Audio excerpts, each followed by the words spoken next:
Salam Pancasila. Selamat siang Sobat Pancasila dimanapun Anda berada. Bertemu lagi dengan saya Anggi Anggraini. Kali ini sudah hadir bersama saya Bapak Garin Nugroho, seorang sineas senior Indonesia, sutradara, penulis skenario dan produser film asal Indonesia. Di samping itu beliau juga menulis buku dan cukup banyak. Di antaranya yang terakhir yang saya tahu itu adalah Memoir Garin Nugroho, Era Emas Film Indonesia. Selamat datang Pak Garin, atau saya izin saya panggil Mas Garin. Mas saja. Kalau Mas kan lebih bagus dari perak kan, kalau Pak kan kurang. Iya, siap. Apa kabarnya hari ini? Baik-baik, sehat-sehat ini di Bukit Tinggi ya. Iya, betul. Terima kasih sudah mampir ke podcast Sampan. Ini sebuah program baru dari BPIP di mana kita bincang-bincang santai terkait pembumian nilai-nilai Pancasila kepada generasi muda. Harapannya tentu bisa diterima seluruh kalangan masyarakat. Ya. Baik, sebagaimana kita ketahui ini pasti sudah banyak sekali Sobat Pancasila yang akrab dengan nama Garin Nugroho. Beliau menempuh pendidikan film di Fakultas Film dan Televisi jurusan Sinematografi Institut Kesenian Jakarta. Ya, Mas Garin, mengawali perbincangan kita, seberapa besar sih kecintaan Mas Garin dalam dunia perfilman? Ya, karena itu kan hobi ya, hobi saya dan kerja saya. Jadi kerja yang paling menyenangkan itu kalau hobi gitu, karena di dalam hobi ada bakat, ada keterampilan, ada apa yang disebut pengetahuan, dan ada statement pribadi yang bisa dilontarkan. Maka ketika film menjadi hobi dan kerja, maka tentu saja kita mencintai itu bagi bagian dari ekonomi kita, statement pribadi kita, cara kita komunikasi dengan masyarakat, bahkan juga apa yang disebut dengan cara-cara kita menemukan dunia baru lah gitu. Kalau Mas Garin sendiri sekarang kesibukannya sedang apa nih Mas? Sekarang bantu bikin program-program BPIP, yaitu bikin Opera Stambul di Jogja, bikin Kaba Minang ini kan mencari model-model pendidikan warga negara dengan cara-cara yang bisa tadi membumi. Diterima seluruh kalangan masyarakat. Tergantung tempat wilayah budayanya yang berbeda-beda gitu kan. Lalu kemudian apalagi ya mengajar pasti, kemudian mau habis membuat film Puisi Cinta yang Membunuh. Jadi bagi cewek-cewek yang pernah jadi korban puisi-puisi ghosting dari para lelaki boleh nonton film saya nanti, dendam kan, lalu bunuhin semuanya gitu. Atau juga mau bikin film musikal judulnya Melodrama dengan pemain Nicholas Saputra, Amanda Brales, lalu banyaklah kira-kira gitu yang bikin film. Lalu masih menjadi supervisi untuk program YouTube-nya Galeri Indonesia Kaya, Jarumnya Syari Ismail Marzuki. Lalu mentoring berbagai bentuk-bentuk seni kayak untuk BPIP, tapi untuk institusi-institusi di seluruh Indonesia gitu, di berbagai wilayah Indonesia, di Papua, di mana-mana gitu. Jadi banyak sekali kesibukannya dan masih sangat aktif di dunia perfilman ya? Ya pasti itu karena itu pusatnya ya gitu. Nah, menurut Mas Garin sendiri nih, apakah film Indonesia sudah atau pernah menjadi tuan rumah di negeri sendiri? Tuan rumah itu kan terlalu klasik ya, sehingga menjadi tuan di tanah sendiri gitu. Yang perlu dilakukan progresnya apa kan gitu. Kita tidak pernah bisa menjadi tuan rumah terus-menerus. Sebetulnya kita harus progres misalnya pada jumlah ya, tapi juga pada kualitas dan pada peran gitu. Kalau tuan rumah kan, ya kalau kita tuan rumah biadab kan juga nggak jelas juga kan. Jadi tuan rumah itu terlalu klise untuk saya. Jadi memang sebetulnya utamanya kualitasnya ya. Kualitas dengan dalam kualitas yang bagus fungsi. Pun masyarakat akan menyambut begitu ya. Karena film itu kan di era online apalagi itu kan bagian hidup sehari-hari. Saya tanya sama teman-teman di sini ya, kalau nggak nonton film waktu pandemi gimana? Waduh. Ya kan? Membosankan sekali pasti ya. Nah makanya sebetulnya semua serba screen sekarang, semua serba layar dan semua serba bercerita. Maka sebetulnya film itu menjadi cara tutur sastra rakyat hari ini lewat berbagai bentuk media sosial gitu. Maka film itu sering kali diremehkan tapi sebenarnya sudah menjadi bagian hidup kita sehari-hari. Dan sangat powerful. Ya, karena dalam film kan ada apa yang disebut karakterisasi, lalu kemudian ada sebut narasi atau cerita. Lalu sebenarnya hidup kita itu dibangun oleh impian atas tokoh, dibangun juga dialirkan oleh cerita-cerita yang sejak kecil dibangun. Maka kita punya apa yang disebut dengan psikologi komunal tentang kegandengan, kecantikan, kepahlawanan, ya kan, apa musuh masyarakat atau apapun juga. Jadi sebenarnya karakterisasi dalam hidup saya itu dibangun oleh film-film. Anda semua dari kecil kan mesti sudah ada tokohnya. Sekarang yang cantik siapa ya? Beda-beda dari tahun ke tahun. Dulu Christine Hakim kurus kecil gitu. Yati Octavia molek gitu kan. Ini beda-beda. Jadi setiap periode itu bahkan kecantikan beda, kepahlawanannya juga berbeda gitu. Kalau zaman tahun-tahun 70 itu dewan mahasiswa yang nggak pernah mandi, gondrong, kurus gitu, nggak pernah mandi kan gitu. Kusut itu jadi pahlawan anak muda lah. Kalau sekarang parfum ya kan, ya baju yang sangat stylistis gitu. Jadi memang sebetulnya film bisa dijadikan apa yang disebut psikologi komunal tentang karakterisasi berbangsa, tentang membangun cerita dalam diri kita untuk punya fungsi di masyarakat dan sebagainya. Lalu juga bisa menjadi relaksisasi dalam kehidupan sehari-hari. Maka kalau Anda lihat Amerika itu kan kalah perang terus ya. Di Vietnam kalah ini, tapi dia menang terus di film. Dan tergantung musuhnya siapa. Waktu zaman Jerman musuhnya Jerman semua. Waktu kemudian zaman misalnya Jepang musuhnya Jepang semua kan gitu. Waktu musuhnya Timur Tengah semua. Begitu musuhnya nggak ada ruang angkasa dia, ngarang-ngarang sendiri dia. Karena memang menjadi sebagian dari apa yang subsistem ideologi di Amerika itu. Karena juga investasi terbesar Amerika nomor 2 kan film. Gitu. Maka kepahlawanan, musuh dan sebagainya dibangun lewat film gitu. Jadi kalau Anda lihat superhero semua itu kan juga dari Amerika luar biasa sekali kan, menjelajah dunia, kalah terus sehari-hari, di Vietnam kalah, menang terus Rambo kan. Tapi tetap heroik dalam film tetap heroik di film gitu. Jadi memang film sering disepelekan, tapi sebenarnya fungsi di dalam psikologi komunal, membangun karakter, membangun narasi itu sangat penting gitu. Ini menarik ya, karena pada seri podcast sebelumnya kami sempat berbincang dengan Profesor Dr. Hairul Effendi MS, tuh profesor. Beliau seorang profesor sastra Universitas Tanjung Pura. Nah, beliau berkata bahwa sastra Nusantara itu memainkan peran penting dalam membentuk karakter suatu bangsa dan baru saja diamini oleh Mas Garin Nugroho. Jadi memang sebegitu pentingnya. Betul. Film itu bagian dari budaya begitu ya. Betul, karena sebenarnya kalau dulu kan sastra tutur ya. Sastra tutur menjadi penting, kemudian kan berubah menjadi sastra televisi. Televisi menjadi sastra hidup sehari-hari sebetulnya. Kemudian berubah lagi menjadi sastra film dan media sosial kan betul. Gitu. Dan itu menjadi penting tadi dikatakan dalam peran yang beragam di masyarakat. Tapi dilemanya adalah kalau dulu setiap bentuk komunikasi publik, nah itu misalnya nilai-nilai Pancasila lah, membumikan Pancasila. Kalau zaman dulu untuk menjadi seorang dalang, penutur, itu ada yang disebut dengan prosesnya. Proses seleksi alam, proses seleksi pengetahuan, proses seleksi komunalnya, dan misalnya dalam bahasa Jawanya ahlinya kayak gini, sejarahnya ahlinya gini. Begitu berubah menjadi TV, syarat-syaratnya juga berbeda. Begitu menjadi media sosial, itu juga syarat-syarat untuk menjadi penutur itu juga berbeda. Cuma sensor di wilayah tahun-tahun dulu lebih keras untuk membedakan penutur yang disetujui oleh apa yang disebut publik atau masyarakat pengkonsumsi dan penutur yang tidak disetujui.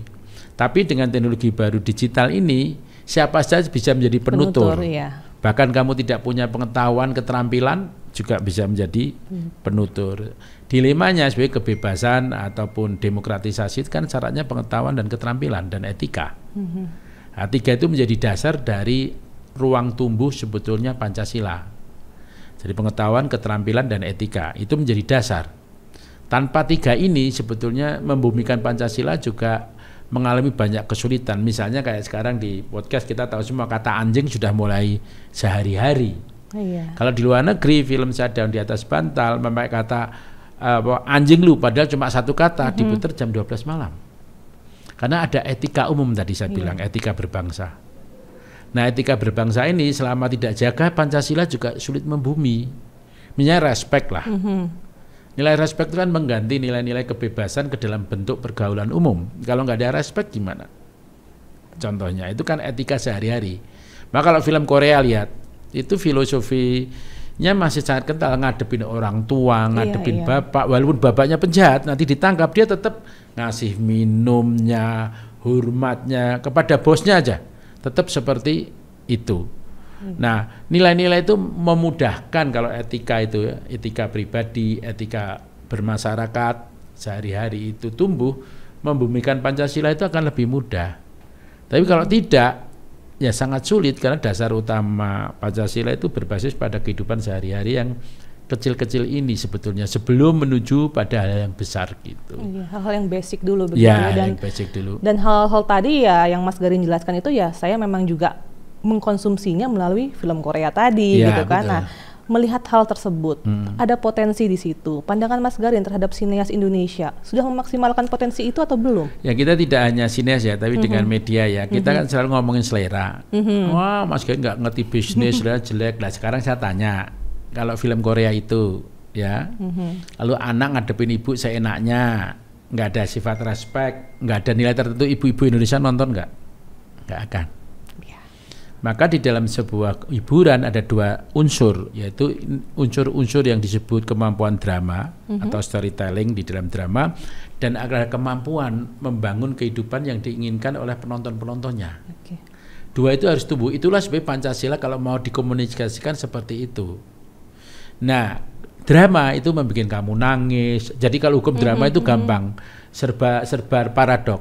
Kamu mau berpisah, dijadikan satu dulu, mau milih pacarnya dibanyakin, jadi kalau satu jadi dibanyakin gitu. Lalu kalau hiburan itu cuma hukum tabu-tabu aja, tabu sedih happy ending, ya kan? Kalau kemudian tabu miskin dibikin keluarga-keluarga kaya kan gitu semuanya. Jadi ini rumus membuat film nih kayaknya, harus disimak nih ya. Hukum-hukum komersialisasi itu wajar saja, tapi di dalamnya ada nilai-nilai yang kalau ibu-ibu Indonesia atau kita nonton, aku seneng loh nonton film Korea, aku bisa tahu tentang kehidupan politik, kehidupan orang desa, kehidupan angkat besi gitu. Karena apa? Selera itu dihidupi oleh pengetahuan dan keterampilan. Nah, banyak dari kita selera itu diikuti hanya karena kita tidak terampil dan tidak berpengetahuan. Jadi kalau selera ya, misalkan gini, hal yang baik nggak bisa difilmkan, itu jadul, jelek lah. Film Korea cewek angkat besi bisa, ya kan? Karena apa? Produk apapun, tema apapun bisa dikomunikasikan dengan baik, dengan nilai-nilai yang baik kalau ada kemampuan komunikasi, keterampilan komunikasi. Itu aja dasarnya sebetulnya. Di kita begitu mau ngomong bahasa Indonesia yang baik aja udah takut. Sekarang semua serba takut. Nggak viral nih, ya kan? Lalu kalau nggak viral, bisnismu nggak baik, negaramu nggak baik, dari mana sumbernya? TV nggak rame, berarti negaramu nggak demokratis. NHK aja membosankan sebetulnya. TV-TV publik SBS ini kalau dibanding Indonesia yang seru, ya kalah jauh serunya Indonesianya, lebih seru semua. Jadi bagaimana kita mendelivernya, packagingnya itu bagaimana gitu untuk adaptif dengan masyarakat yang majemuk ini gitu kan. Nah sebetulnya orang Indonesia dari kecil, manusia dari kecil kan selalu punya psikologi masa jadi pahlawan, maka superhero laku. Lalu sekarang di Indonesia begitu kita mau nilai-nilai kepahlawanan, jadul ya. Belum tentu. Loh, maaf kebanyakan ngomong begitu, tapi belum tentu. Goblok aja kamu untuk mengkomunikasikannya kan gitu. Kita kan serba gitu sekarang. Membikin pahlawan aja. Bukan nggak laku, kamu nggak bisa komunikasikannya gitu kan. Di Washington patung pahlawan. Kenapa orang hormat semua? Di kita begitu patung pahlawan, nanti diolok-olok kan gitu-gitu kan contohnya lah ya. Jadi mari kita lihat bahwa kalau kita ngomongin film itu ngomongin media komunikasi ya, atau apapun juga termasuk podcast ini, lalu ada pembumian Pancasila, maka di balik pembumian ada pengetahuan dan keterampilan, dan sebetulnya adalah pendidikan pada selera. Selera itu dididik. kayak arti nilai-nilai dalam edukasi. Kalau enggak, saya suruh maaf aja, kalau saya suruh belajar sambil nonton video porno, ya aku pasti kalau selera ya saya lebih baik nonton video porno, sederhana aja kan gitu. Tapi selera itu didik. Di Singapura dulu, Cina-Cina Singapura tuh maaf aja ya, pendidikan seninya buruk banget. Tapi karena ruang publiknya ada esplanade, sekolahnya membangun, ruang publik bangun, selera kan naik. Nah kita itu selera diikuti. Ya kalau diikuti selera itu hal yang psikologis gabungan antara banyak aspek manusia, ya pasti ke arah yang lebih buruk. Iya, dibangun ya selera ya dibangun, itu. Misalnya anak-anak sekolah coba dibebasin, ya mesti main. Lalu kita ngomong seleranya main, ya enggak, sekolah ya bagian dari sesuatu yang harus menjadi jalan hidup anak-anak. Jadi maka pembumian Pancasila dilemanya berhadapan dengan masalah selera yang tidak dianggap sebagai suatu hal yang harus dididik, tapi semata-mata diikuti. Contohnya, kalau burger masak ke Jogja jadi gudeg, kan nggak perlu. Iya, Itu membentuk selera. Negara-negara beradab itu membentuk selera dari hulu ke hilir. Nah kita kan kebanyakan mengikuti selera. Mengikuti selera. Gitu. Kalau Pancasila berat ngapain diikuti, kan gitu lalu. Gitu. Namun sebenarnya kita semua punya andil dalam membangun selera itu ya, Ya membangun seminim-minimnya orang yang di sekitar kita lah, begitu ya, keluarga, teman begitu ya. Mas Garin, dengan pengalaman Mas Garin yang segudang ini, tadi kan Mas Garin sebut bahwa sekarang banyak berkolaborasi dengan berbagai instansi pemerintah begitu ya, dalam hal salah satunya pembumian Pancasila tentunya ya. Kalau boleh tahu proyek Mas Garin yang terbaru nih dengan instansi apa sih Mas? Dengan BPIP atau yang dengan terbaru? Yang terbaru dengan BPIP yang bikin ini Kaba ini, yang tadi nggak sempat nonton kan, awas kamu, Kaba ini Minang itu di tapping nanti di YouTube. Ya, belum tentu Kaba Minang ini, lalu kemudian di Jogja bikin Opera Istanbul. Jadi itu idenya dari Komedi Istanbul, yaitu sandiwara keliling di pasar-pasar yang ada cerita lucunya, ada lagu-lagunya, dan kemudian ada ceritanya dan sebagainya gitu. Kalau Kaba Minang ini bagaimana cara-cara bertutur dengan pantun, silat, tari dan sebagainya untuk menuturkan sejarah tokoh-tokoh bangsa di Minang lah, yang berbasis adat dan berbasis apa yang disebut agama, tapi menjadi tokoh nasional. Syahrir, Hatta, Tan Malaka, Muhammad Yamin, kan, Haji Agus Salim dan sebagainya. Nah, pertanyaan kita di sini tadi adalah kalau di revolusi 1020 yang lewat kapal uap dan listrik melahirkan pemimpin-pemimpin muda sekelas Syahrir, Hatta, Muhammad Yamin. Nah, sekarang generasi Minang di revolusi 4.0 50 ini, di digital ini, bisa lahir enggak Muhammad Yamin baru, Hatta baru, Syahrir baru yang sesuai dengan kehidupan sekarang. Kira-kira lebih pada supervisi keliling ke berbagai daerah Indonesia gitu. Siap, baik. Catatan saya, semoga dengan adanya revolusi 4.0, 5.0 ini bisa melahirkan pemimpin-pemimpin Indonesia baru di seluruh Indonesia, yang bahkan bisa beyond Indonesia begitu ya. Baik Mas Garin, terima kasih sudah berbincang dengan kami. Tetap sehat, tetap semangat, tetap berkarya dan berkolaborasi dengan kami semua dalam membumikan Pancasila dan membangun Indonesia secara umum. Terima kasih kembali dan salam Pancasila. Salam Pancasila.